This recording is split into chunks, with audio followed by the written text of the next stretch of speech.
Vamos abrir lá no Salmo 88. Nós vamos falar hoje sobre um salmo que fala da tristeza e das dificuldades. Salmo 88.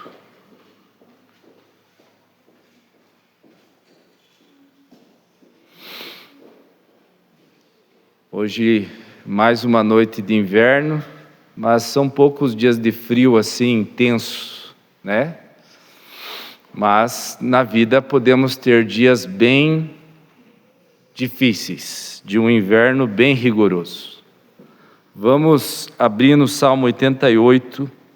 Eu quero ler com vocês desde o pré-escrito que tem aqui, e aí nós vamos seguir no texto, os versículo a versículo. Cântico, Salmo dos filhos de Corá, ao mestre de canto para ser cantado com cítara. Salmo didático de Remã, Israelita. O Senhor, ó Senhor, Deus da minha salvação, dia e noite clamo diante de ti.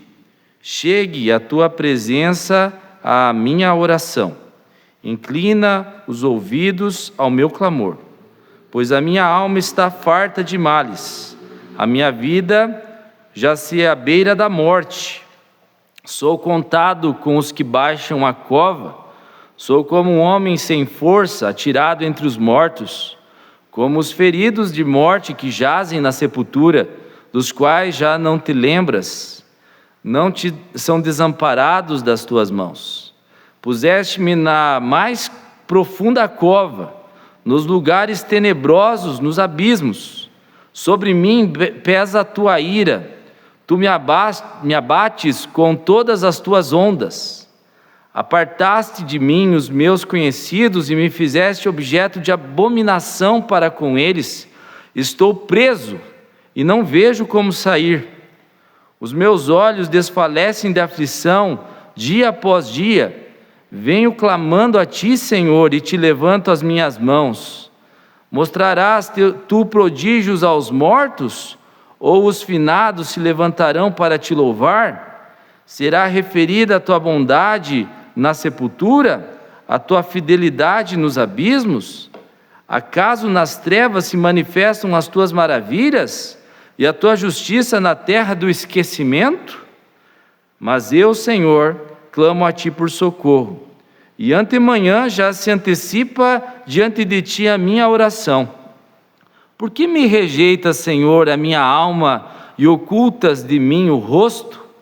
Ando aflito e prestes a expirar, desde moço. Sob o peso dos teus terrores estou desorientado. Por sobre mim passaram as tuas iras, os teus terrores deram cabo de mim. Eles me rodeiam como água, de contínuo, há um tempo me circundam. Para longe de mim afastaste amigo e companheiro. Os meus conhecidos são trevas. Vamos orar, irmãos, por essa palavra? Amado Senhor Deus, obrigado, Pai, porque o Senhor nos permite ter acesso à tua palavra e nela encontrarmos casos tão complicados e difíceis que irmãos nossos passaram na sua vida, que nos dão a Deus a certeza de que o Senhor trabalha conosco, seja nos dias ensolarados, seja nos dias nublados, nos dias de trovões, nos dias de tempestades, nos dias mais obscuros da nossa história. O Senhor é o Deus da nossa salvação e sempre será. E é a razão de nós podermos ter esperança. Por isso que o Senhor fale ao nosso coração nessa noite mais uma vez e estenda para aquele que está aflito, ó Deus, a tua mão, para que a tua poderosa mão levante-nos, ó Deus, dos nossos estados de aflição e opressão. Em nome de Jesus, amém.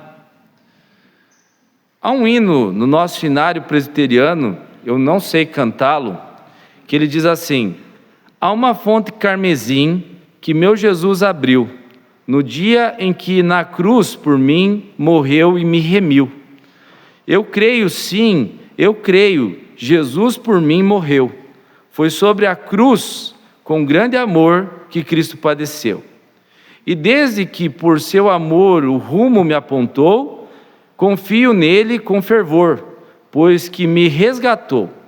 A sua morte sobre a cruz traz vida imortal, e vou morar com Cristo em luz na glória celestial. Esse hino foi composto por um irmão chamado William Cowper. E esse irmão, ele foi pastor da igreja anglicana, mas ele nasceu em 1931 e a sua vida foi marcada pelo sofrimento. Ainda na infância, 2 de suas irmãs faleceram e 3 de seus irmãos. Aos 6 anos de vida, sua mãe faleceu no parto de um pequeno irmãozinho que ficou. Ele sofria de uma deformidade física que o tornava sensível. E aos 10 anos, seu pai o deixou no colégio interno, onde ele enfrentou várias experiências muito difíceis na sua vida. Aos 22 anos, ele se apaixonou por uma moça chamada Teodora, mas seu pai o proibiu de casar com ela e ele ficou tão revoltado com aquilo que ele decidiu se suicidar.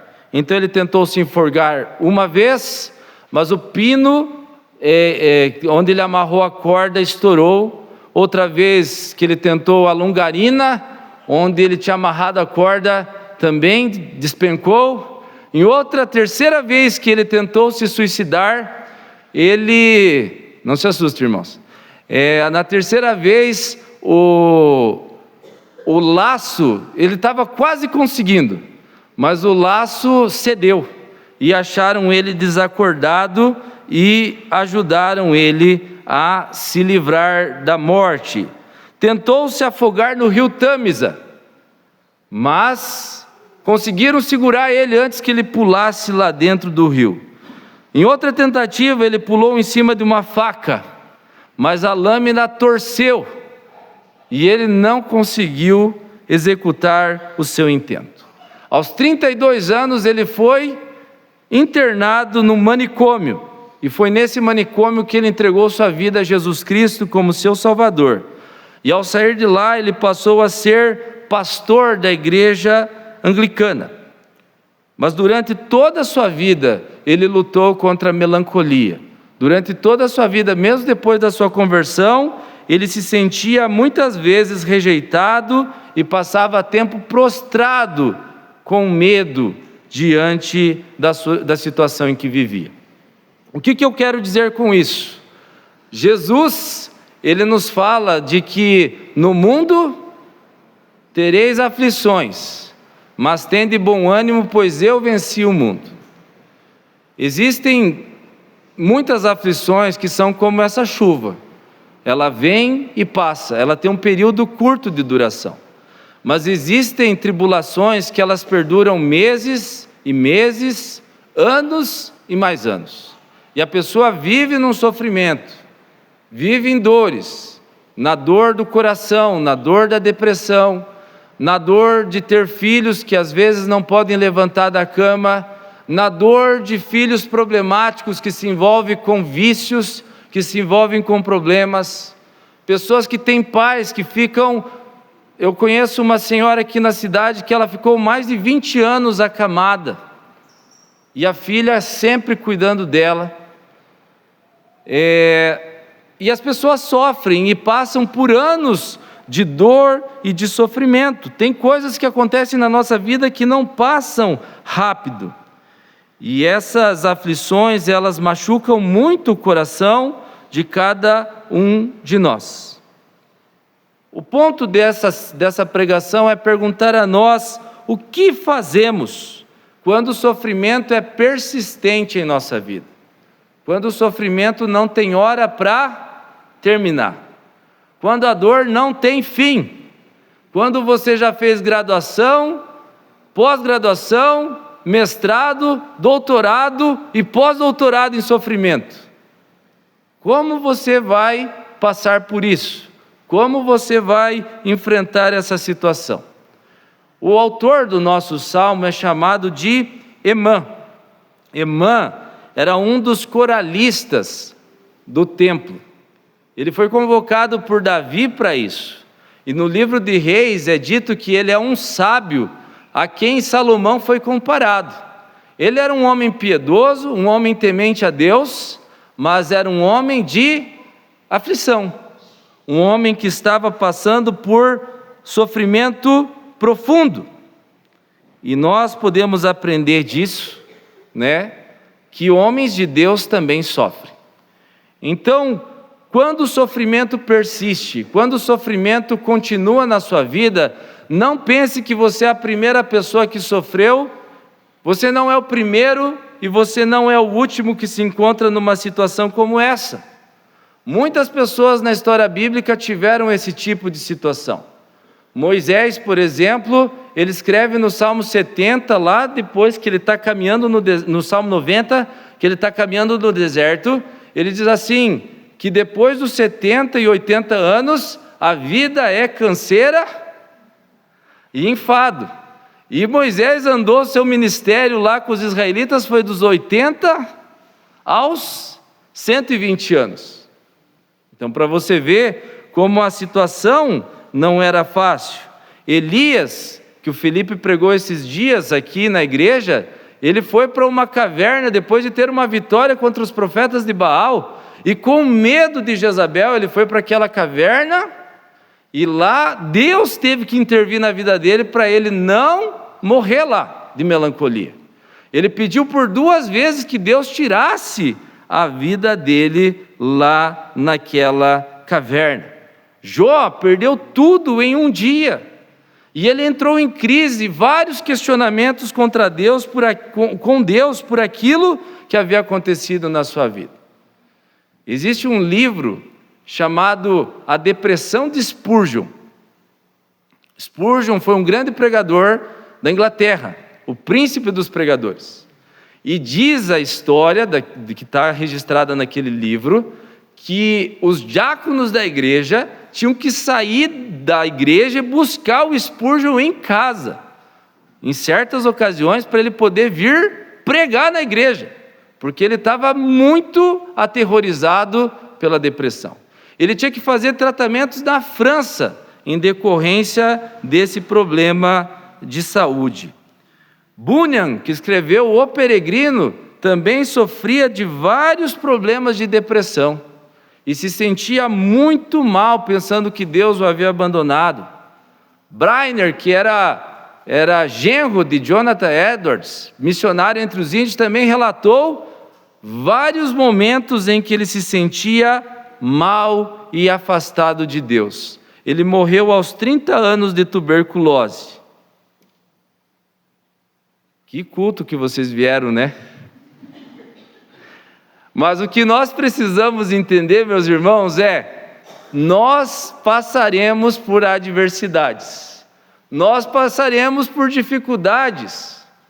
Às vezes você pensa lá na ocasião da tua morte, você pensa assim, eu quero, no último dia da minha vida, jantar com a minha esposa, com as minhas filhas, né? Já bem velhinho, com os netos e tudo mais, bisnetos, sei lá, tataranetos, e aí ir me deitar na minha cama, e assim simplesmente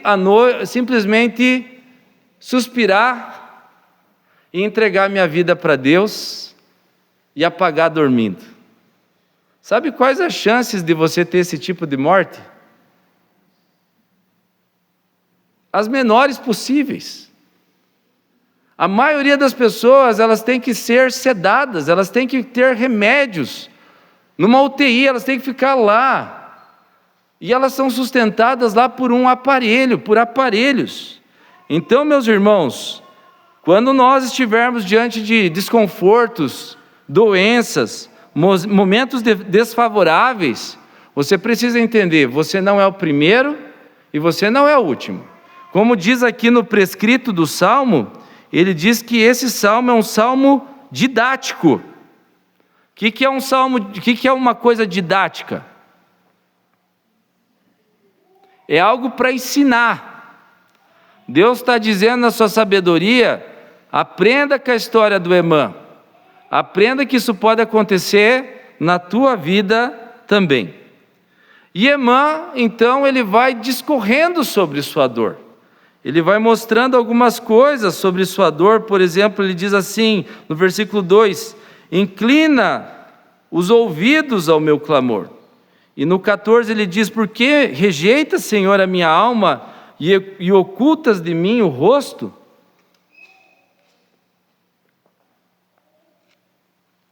Emã se sente como alguém que foi privado da presença de Deus.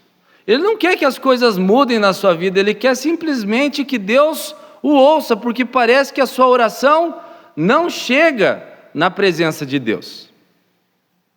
Vou ter que tirar essa blusa aqui. Parece que a oração não chega na presença de Deus.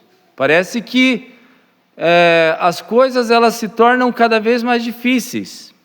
Ele também fala do estado do seu sofrimento no versículo 3 ao 5. Pois a minha alma está farta de males e a minha vida se à beira da morte. Ele está como alguém que não aguenta mais. Sabe quando você come e não tem mais como comer mais? Você está farto. É muita coisa ruim que está acontecendo com ele. Ele diz, eu sou contado com os que baixam a cova, sou como um homem sem força, atirado aos mortos. Ele lembra dos soldados que são feridos em batalha, e naquela época muitos soldados que eram considerados feridos mortalmente, eles não eram levados para hospitais de campanha para serem tratados, eles eram simplesmente jogados dentro de uma cova com cadáveres. E ele está se sentindo assim, ele está se sentindo nessa situação atribulada. Do versículo 15 ao 18, ele fala assim, ando aflito e prestes a expirar desde moço. Quer dizer, ele tem um problema que nós não sabemos aqui, de saúde, de melancolia, algum problema que ele tem que é desde a sua juventude. E sob o peso dos teus terrores, sou desorientado. Ele não sabe o que fazer, ele não sabe para onde ir. As tuas iras passaram sobre mim, os teus terrores deram cabo de mim. É como se vem aquela onda, sabe quando você está no mar, tentando lá pular onda, de repente você é arrastado para dentro do mar, você pula e logo vem a outra onda, e logo vem a outra onda. Os barcos, os navios, de repente vem uma onda cada vez maior, e ele se sente sufocado por isso, cada vez mais aflito, ele teme. No versículo 17, eles me rodeiam como água, de contínuo, há um tempo me circundam. Ele se sente se afogando. E aí ele se sente sozinho, porque ele diz assim, para longe de mim afastasse o amigo e o companheiro. É uma descrição terrível de como ele está se sentindo. É algo muito profundo e muito impactante. Mas para quem que ele está falando isso, meus irmãos? Ele está falando para o vizinho? Ele está falando na rede social? Ele está falando na internet? Está falando no rádio? Está falando no alto-falante? Não, ele está falando com Deus. Quando os israelitas, eles tinham problemas e dificuldades por causa de comida, porque o Mar Vermelho estava na frente deles, porque a água era amarga, porque eles não tinham água, a primeira coisa que eles faziam era reclamar, dizer que Deus não estava com eles. Ao invés disso, eles deveriam clamar por socorro, pedir ajuda de Deus. E você, quando você está diante de tribulações e problemas, e nós? Qual que é a nossa primeira saída quando nós estamos diante de dificuldades? Sair desabafando na internet, falando para todo mundo que a minha vida é terrível, que é um problema? Ou nós oramos, ou nós clamamos a Deus? Deus chama a cada um de nós a sermos marcados por uma vida de oração. Deus não se ressente quando você abre o teu coração e confessa a Ele aquilo que está acontecendo dentro de você, a dor que você está sentindo. Deus não se ressente quando você fala assim: Senhor, parece que o Senhor não está me ouvindo, parece que eu estou sozinho.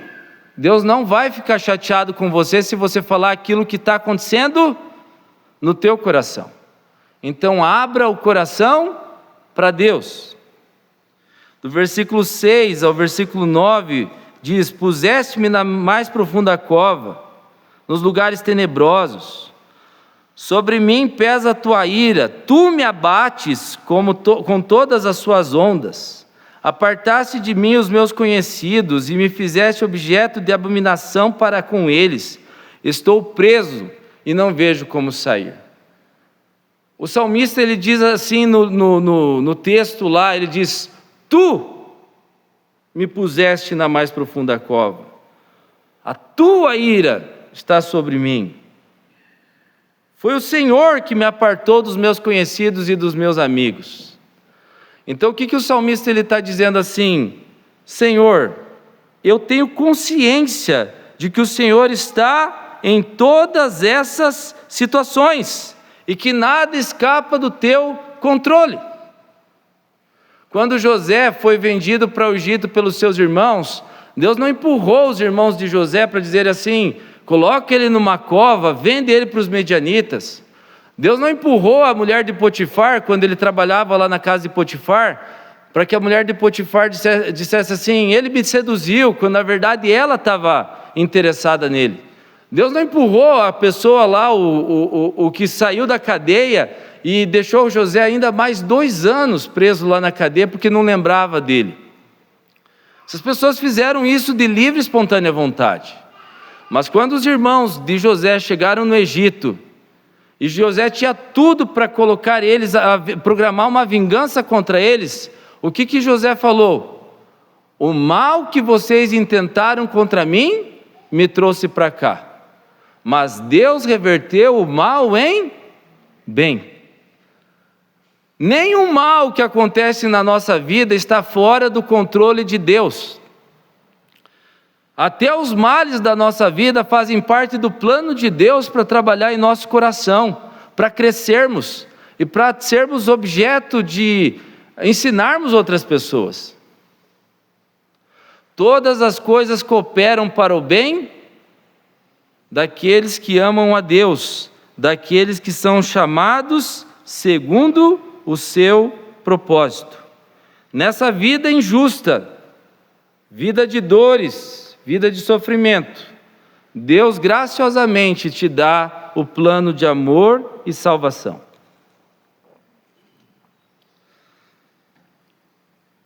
Ele fala algumas coisas muito interessantes. Olha o versículo 1. No finalzinho do versículo 1 ele diz assim: dia e noite clamo a ti. No versículo 9 ele diz: dia após dia venho clamando a ti, Senhor.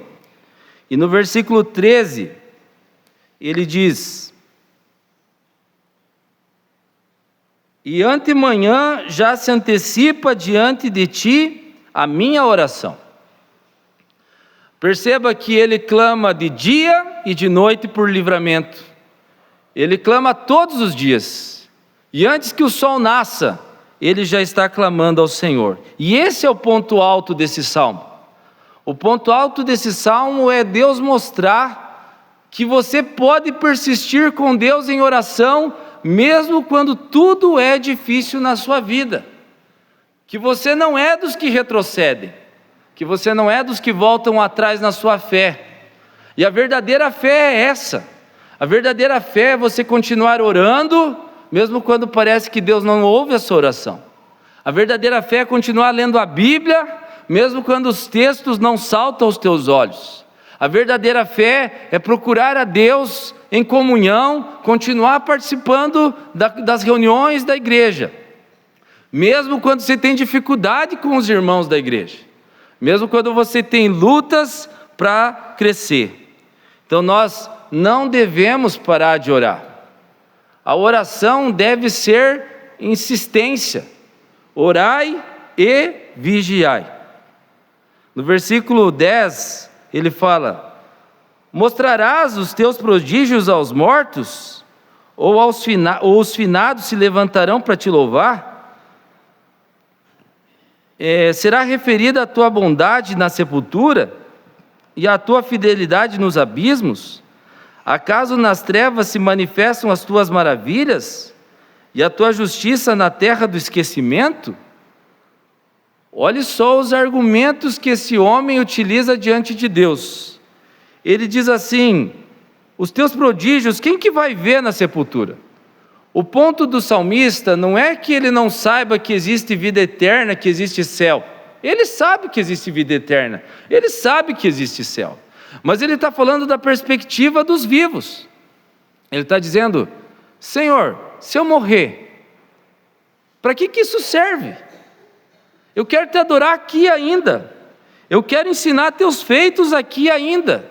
Eu quero mostrar a tua glória aqui ainda. Eu quero anunciar a tua fidelidade aqui ainda.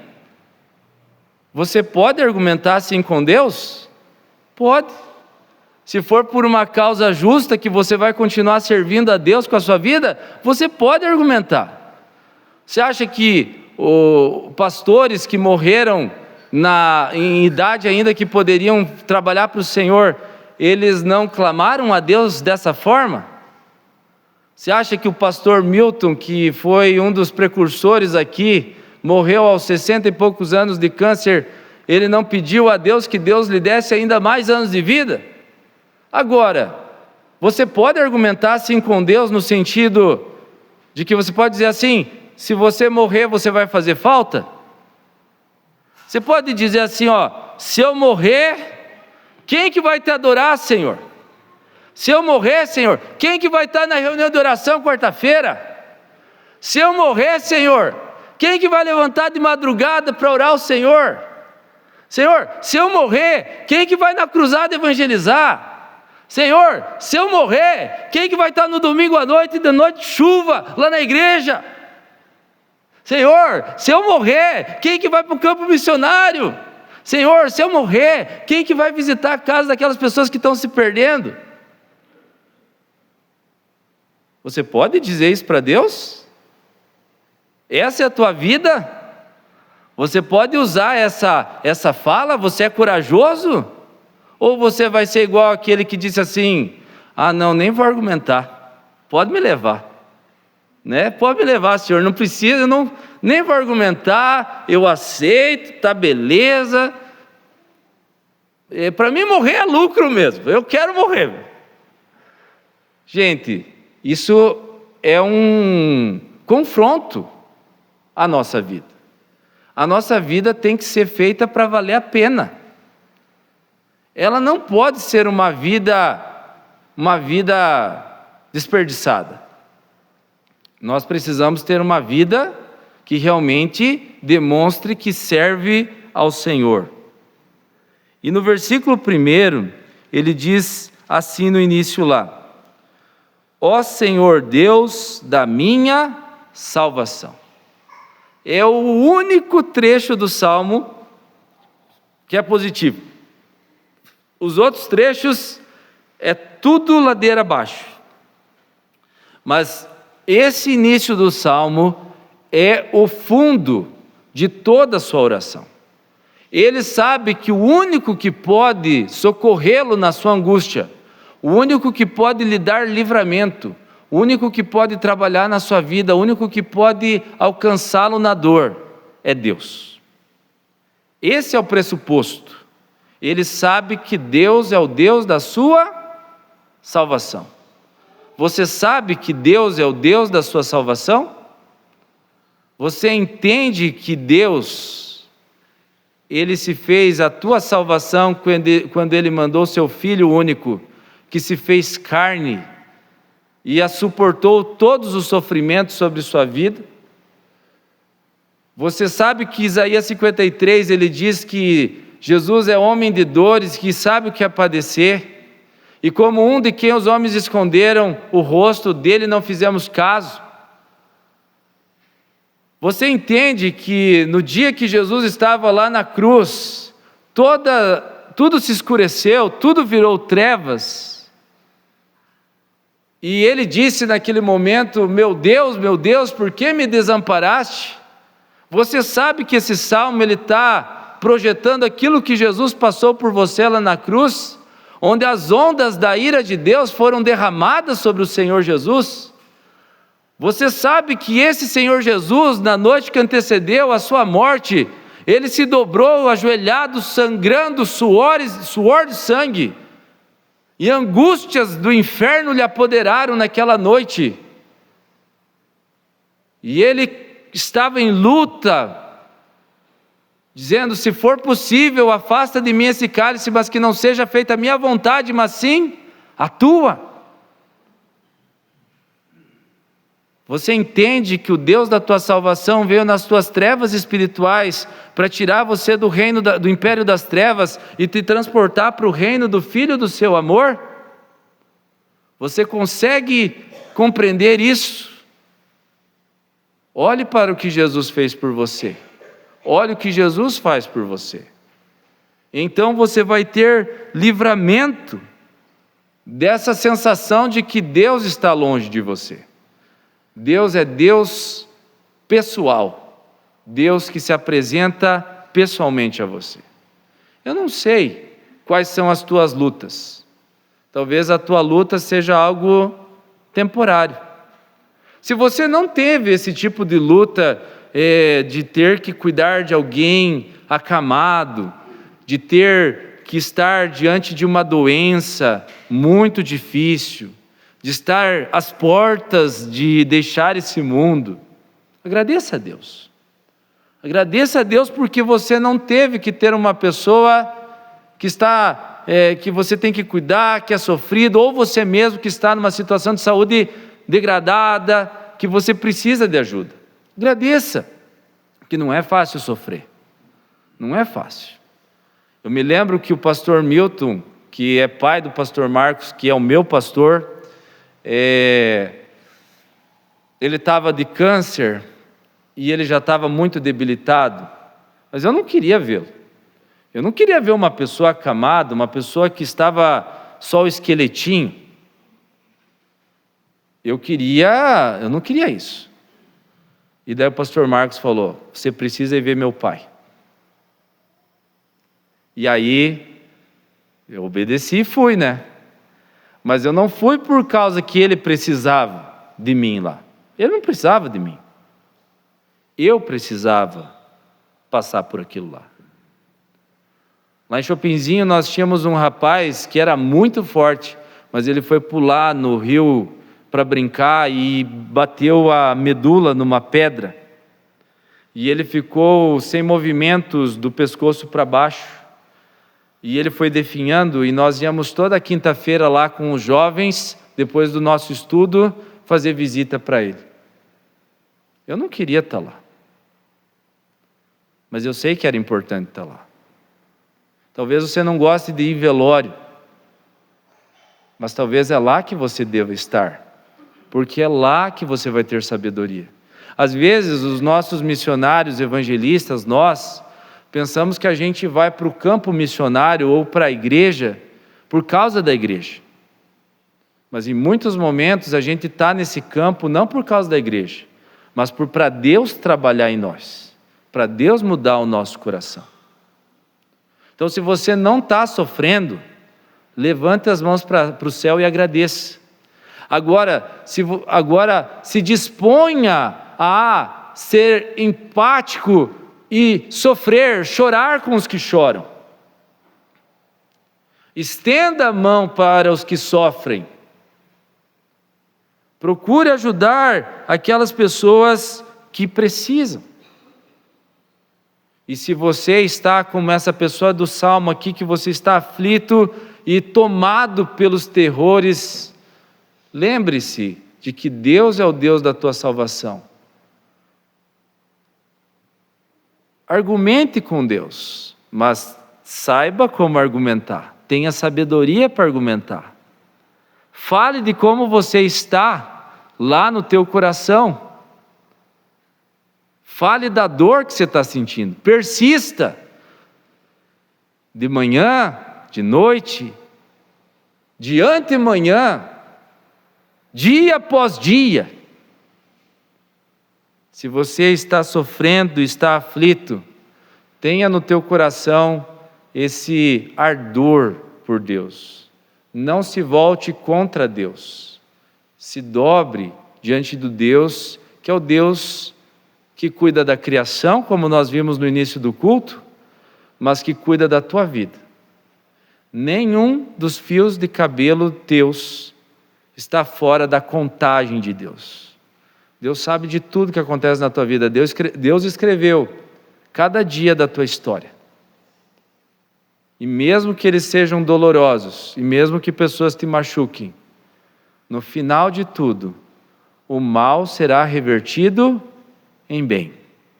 Todas as coisas cooperam para o bem daqueles que amam a Deus, daqueles que são chamados segundo o propósito. E o propósito é ser semelhante a Jesus. Deus não te prometeu uma vida sem problemas e sem sofrimento. Mas você pode ter épocas que não tem sofrimento nenhum. Agradeça, se envolva com quem sofre, busque ajudar. E se você sofre, olhe para a história de Emã, um homem que era sábio, um homem que era líder do coral da igreja. E uma curiosidade, ali onde tem cítara também pode ser uma flauta, o nome do instrumento. Era uma flauta feita de junco para ocasiões bem tristes. Hoje nós cantamos muitas canções que fazem nos refletir sobre a confiança em Deus. E nós nem combinamos. Então eu penso que Deus está falando conosco. E não desperdice a oportunidade. Vamos nos colocar em pé para nós orarmos?